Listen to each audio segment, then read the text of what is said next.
I think it would be good to give a bit of a history lesson about Greece. Firstly, Greece is next to Italy. It is on the Mediterranean Sea. This was the highway of the ancient world. Whoever was on that Mediterranean Sea often became very wealthy, very powerful. And Greece, being the premier seafaring civilization, through their prosperity, they were able to make great progress in culture, in politics, in the sciences, in the mathematics, in the arts. And what are these greatest works of Greece today but ruins?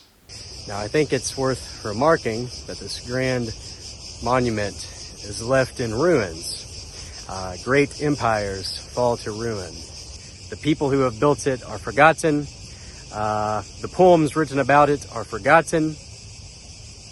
The conquests of this great empire of Athens and of Greece are forgotten as well.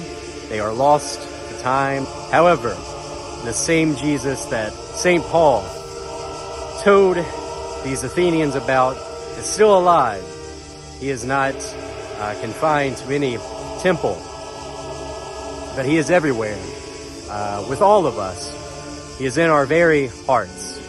The same risen Lord, the Son of God, Jesus Christ of Nazareth, has come to give us life and give it in plenty. So may we turn our hearts to Jesus. May his sacred heart inflame our own, and may Jesus Christ be with us always. Seeing the Acropolis, these great monuments built day after day, month after month, even year after year by people of such dedication, what are they now but dust and stones?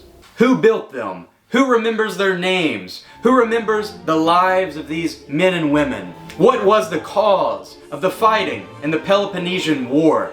A war like none other, Thucydides would say, that became the greatest war in human history at the moment. From its very beginning, a war that would span such great lands and involve so many different players. Pride always comes before the fall.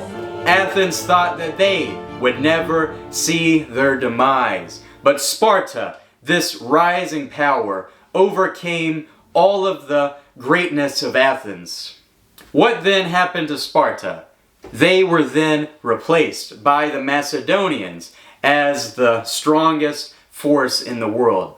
Human history itself is a series of ups and downs, of trials and of triumphs. But yet it is nothing but dust.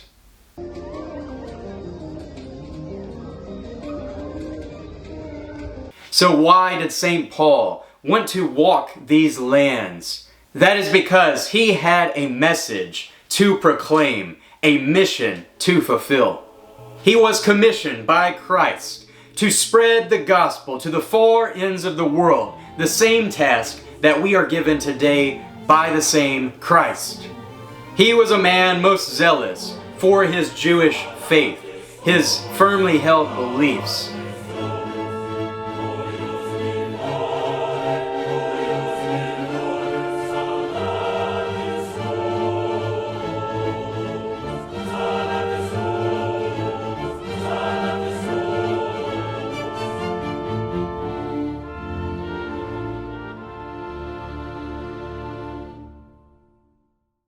Who would persecute those first Christians because he thought that they were distorting the truth. We can forgive him in that. We know he struggled in forgiveness, as we all do, in our repentance, to truly accept the love of Christ. Even after all he accomplished, he would say things like, "I am the least of all the apostles, unworthy, but by God's grace I am what I am." He knew that he was no longer Saul, working by his own human virtue, but everything that he would do from the moment of his conversion would be Christ, the power of Christ making itself complete in his weakness, going forth with the grace of God to plant seeds. Let us check in on some of these seeds today.